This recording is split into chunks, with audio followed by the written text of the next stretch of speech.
Good morning, student. Today we are going to study about adrenergic receptors and drugs.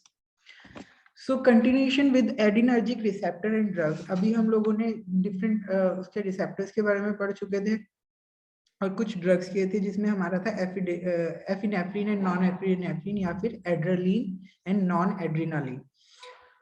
सो उसी को continue कर रहे हैं. सो एडिनर्जिक रिसेप्टर्स जो होते हैं, फर्स्ट उसमें आता है अल्फा रिसेप्टर्स. अल्फा रिसेप्टर्स जो होते हैं वो दो तरह के होते हैं, alpha 1 receptor and alpha 2 receptors. Alpha 1 receptors जो होता है वो होता है पोस्ट साइनेप्टिक, और अल्फा 2 जो होता है वो होता है प्री साइनेप्टिक या फिर पेरिफेरी में होता है. देन उसके बाद अगर हम बात करें इसका फंक्शंस क्या होता है, वैसो कंस्ट्रिक्शन. इसका फंक्शन क्या होता है, anti release, systemic outflow, release of insulin and example है इसमें क्लोनिडीन. अगर अल्फा 1 की बात, उसका फंक्शन होता है radius of iris mydriasis. Then beta receptors की अगर हम बात करें उसमें हमारे पास आता है बीटा 1 बीटा 2. इसके जो फंक्शंस हैं हार्ट और जी सेल पे होते हैं, जिसमें इंक्रीज कार्डिक एक्टिविटी, रेनिन, और एग्जाम्पल है आइसोप्रिनालिन. अगर हम बीटा 2 की बात करें, इसका जो ये हमारा ब्रोंकाई में प्रेजेंट होता है, डीपर टिश्यूज में, यूट्रस में, जीआईटी में, और फंक्शंस होते हैं relaxation of smooth muscles, liver and skin muscles, glycogenolysis को प्रमोट करता है, and then presynaptic on peripheral nervous system, increase neurotransmission release. Brain में क्या करता है, increase systemic outflow, and example है साल्ब्यूटामॉल. बीटा 3 जो होता है वो लिपोलाइसिस में यूज होता है, and these receptors alpha beta they all are GPCRS receptors. तो अगर हम फार्माकोलॉजी की बात करें, फार्माकोलॉजिकल एक्शंस की बात करें, जो एड्रीनालिन है it is a prototype, means ये जो है हमारे इसके 4 रिसेप्टर्स हैं, alpha 1 beta 2 beta 1 and beta 2. ये जो है हमारे CNS पे क्लिनिकली इनका कोई यूज नहीं होता है, क्योंकि ये बहुत कम अमाउंट में ही ब्लड ब्रेन बैरियर क्रॉस कर पाते हैं, तो इनका हार्डली यूज है वहां पे. अगर हम बात करें CVS में, कार्डियोवेस्कुलर सिस्टम में, वहां पे ये हार्ट पे क्या इफेक्ट है इनका, increase heart rate, increase force of contraction, that means increase carbon monoxide, increase oxygen consumption, conduction velocity, increase in conducting tissues. Blood vessels पे बात करें, अल्फा 1 जो है पेरिफेरली प्रेजेंट होते हैं, वैसो कंस्ट्रिक्शन. बीटा 2 जो है वो डीपली प्रेजेंट होते हैं, इनका वैसो डायलेशन है. बीपी में increase both systolic and diastolic phase. Next है रेस्पिरेटरी में ब्रोंकोडायलेटर इफेक्ट है, डीकंजक्शन ऑफ म्यूकोसा. जीआईटी में अल्फा 1 बीटा 2 प्रेजेंट होते हैं, इंपॉर्टेंट फॉर क्लिनिकली रिलैक्सेशन के लिए. आईज में हमारे रेडियल मसल्स में प्रेजेंट होते हैं, मिड्रियासिस कॉज करते हैं. स्केलेटल मसल्स में अगर देखें हम, beta 2 on LMN terminal increase the release of acetylcholine and twitching and tremors. Next है मेटाबॉलिक फंक्शन. उसमें क्या होता है, ग्लाइकोजिनोलाइसिस इंक्रीज करते हैं, decrease insulin, release of insulin, cause hyperglycaemia. Uterus में रिलैक्सेशन, बीटा 2 रिसेप्टर प्रेजेंट होता है. सिप्लीन में अल्फा 1 रिसेप्टर प्रेजेंट होता है, एंड वहां पे कॉन्ट्रैक्शन शो करते हैं, not significant in humans. Next है एडिनर्जिक ड्रग, जिसमें हमारे पास हमने ड्रग पढ़ी है adrenaline, nor adrenaline, dopamine, dobutamine, methoxamine, phenyl epinephrine, isoprenaline. Ephedrine के बारे में हम पढ़ चुके हैं, pseudoephedrine, phenylpropanolamine. Then amphetamine जो हमारी आती है मेथ एम्फेटामीन और डेक्स्ट्रो मिथाइल एम्फेटामीन के फॉर्म में. नेक्स्ट जो ड्रग है हमारी फेनफ्लुरामीन. फेनफ्लुरामीन क्या करती है, decrease appetite, sedation, loss of libido, that act by 5-HTN के सेरोटोनिन मैकेनिज्म से एक्ट करती है. देन उसके बाद हमारे पास जैसे ऑक्सीमेथाजोलिन, जाइलोमेथाजोलिन, नेफाजोलिन, सीब्यूट्रामीन, salbutamol, terbutaline, salmeterol, and bambuterol. These are the drugs. Then आइसोसेक्सप्रीन, उसमें अगर हम देखें बीटा 2 पे काम करती है, यूट्रस का रिलैक्सेशन कॉज करती है. देन रिटोड्रीन भी यूट्राइन रिलैक्सेंट यूज होती है. क्लोनिडीन प्री साइनेप्टिक पे काम करती है. अल्फा मिथाइल डोपा वो भी प्री साइनेप्टिक पे काम करती है. फेनोल्डोपाम जो है वो हमारी कॉर्नरी रीनल पे वर्क करती है. These are the different functions. Now first drug जो हमने एक्चुअल में प्रॉपर तरीके से डिस्कस करनी है, उसमें हमारी फर्स्ट ड्रग आती है आइसोप्रिनालिन. आइसोप्रिनालिन इज आल्सो टर्म्ड एज आइसोप्रोटर्नियोल. अगर हम इसके केमिकल स्ट्रक्चर की बात देखें तो इसमें हमारे पास प्रेजेंट क्या है, यहाँ पे सेकंड पोजीशन पे हम देखें, यहाँ पे क्या लगा हुआ है, इसमें आइसोप्रोपाइल अमीन इथेनॉल. आइसोप्रोपाइल अमीन इथेनॉल यहाँ पे प्रेजेंट है. देन अगर हम इस रिंग की बात करें, 3 और 4 पोजीशन पे हाइड्रोक्सी ग्रुप लगा हुआ है, तो ये है हाइड्रोक्सीफिनॉल ग्रुप. अगर प्रॉपर्टीज देखें, it is officially as sulphate salt which is a white crystalline powder. It is odourless and has a bitter and astringent taste. Next, it is freely soluble in water. It gives intense green color with ferric chloride when it reacted with the ferric chloride. Stability की अगर हम बात करें, it is gradually darken on exposure to light and air. Therefore, it should be stored in tightly closed container. Presence of metal also causes discoloration, means color change हो जाएगा, इसलिए इसको हमें tightly closed container में, light resistance container में store करना है. अगर हम इसके यूजेस की बात करें, it is mainly used to treat bronchospasm in bronchial asthma and in chronic bronchitis. In emergency, it is used to treat cardiotoxic shock state, heart block, or severe bradycardia.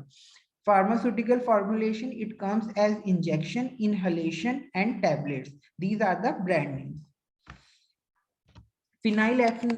Phenylephrine, उसकी बात करें, इसकी properties, it is a hydrochloride salt, comes as a white crystalline powder. It is odorless and has bitter taste. It is freely soluble in water. Stability, same. On exposure to light, it become darkened. Therefore, it should be stored in light resistance container, tightly closed light resistance container. अगर हम इसके uses की बात करें, as under non-adrenaline, similarly use हैं इसके जो non-adrenaline के हैं. It is used locally in nasal congestion. It is used as mydriatic. It is occasionally used in bronchial asthma in conjugation with isoprenaline. इसके formulation है eye drops and injections. Next drug है हमारे पास salbutamol. It is a white or almost white crystalline powder. It is odorless and almost tasteless. It is plainly soluble in water. Its sulfate salt is bitter in taste and freely soluble in water. It gives reddish orange color with ferric chloride solution. Stability and storage, it is light sensitive and hence it should be stored in well closed light resistance container. This is all about salbutamol. Next is the uses. It is used in the prevention of premature labor.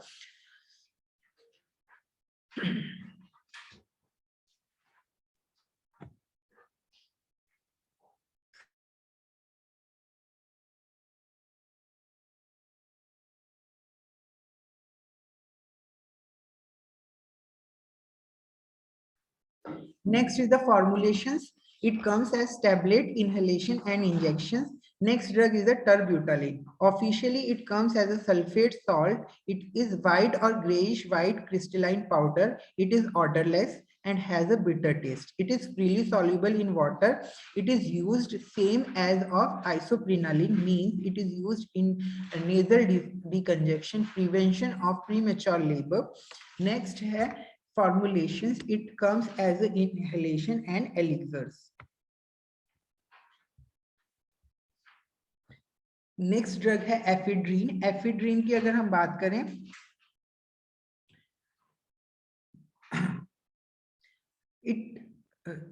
अगर हम देखें इसमें क्या है, methyl amino group present है and 1 phenyl propanol group present है. It is an alkaloid obtained from a species of plant termed as ephedra. Ephedra से obtain होता है ये. It contain half molecule of water of crystallization. It occur as colorless hexagonal prismatic crystals or white crystalline powder. It is odorless or has slightly aromatic odor. It is bitter in taste. It is plainly soluble in water. It is a levorotatory.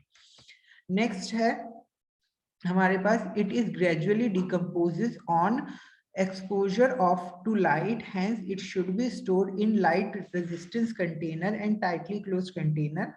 It is used to treat asthma due to bronchodilator effect.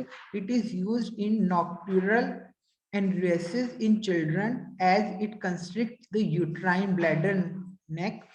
It is used in as nasal congestion. It is used in necrolepsy, tendency to go to sleep. Next formulation, it comes as tablet, elixirs, nasal drops. It is also used in form of the mixture, and these are the brand names.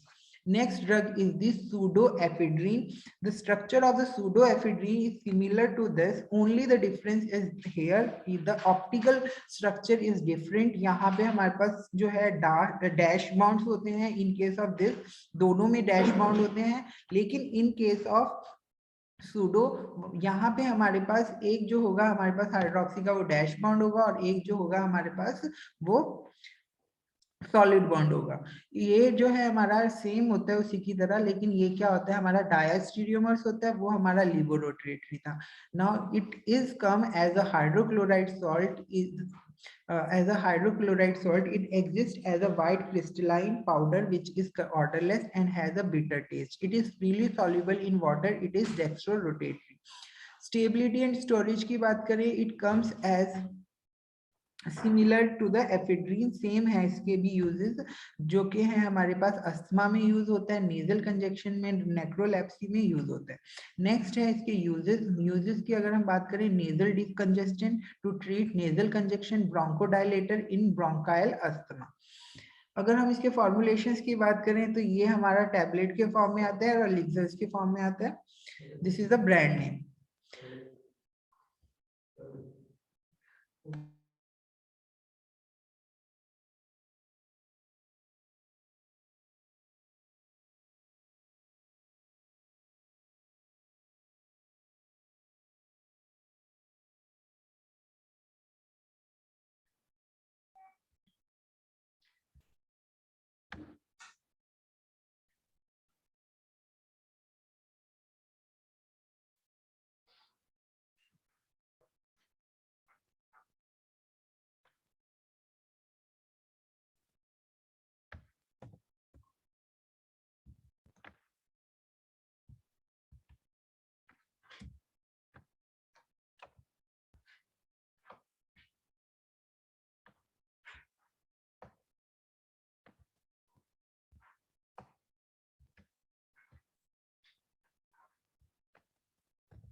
अभी तक हम जो drug कर रहे थे वो थे हमारे सिंपैथोमिमेटिक ड्रग्स, मीन्स जो हमारे एड्रिनर्जिक मीन्स एड्रिनालिन और नॉन एड्रिनालिन के फंक्शंस को मिमिक करते हैं, फार्माकोलॉजिकल एक्शन को मिमिक करते हैं.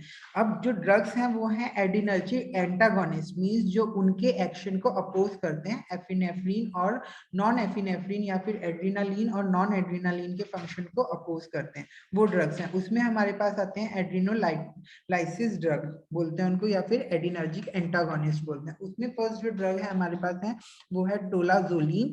टोलाजोलिन की अगर हम बात करें, it is a 2-imidazoline derivative in which benzyl group is present at position 2. अगर इसकी प्रॉपर्टीज की बात करें, it comes as a hydrochloride salt which is white or creamy white crystalline powder.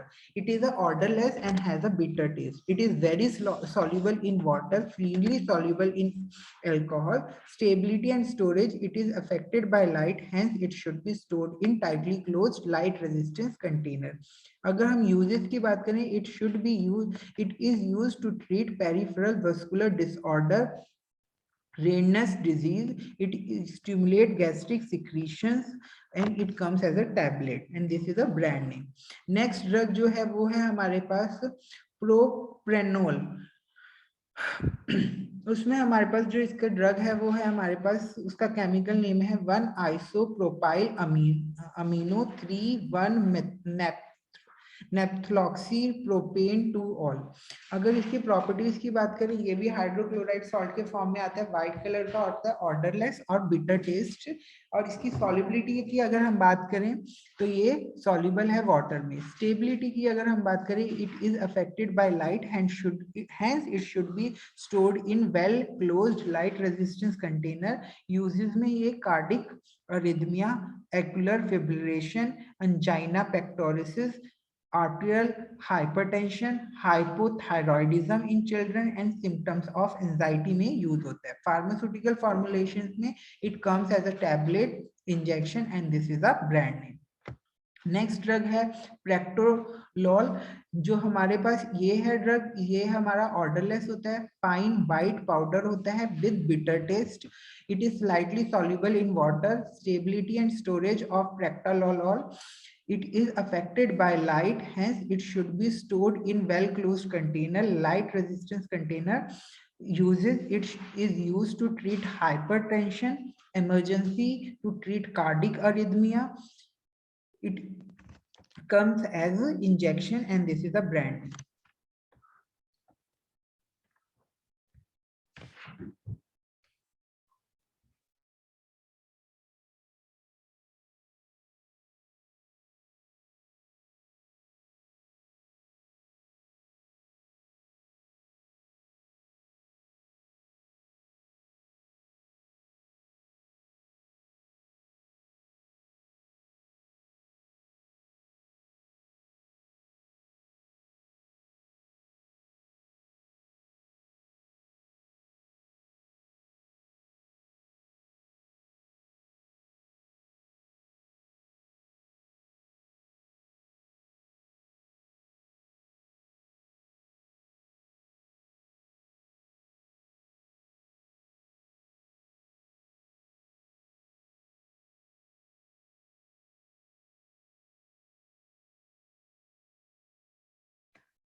So ये हमारा था एडिनर्जिक ड्रग और adrenergic antagonist. Thank you. I hope this video is informational for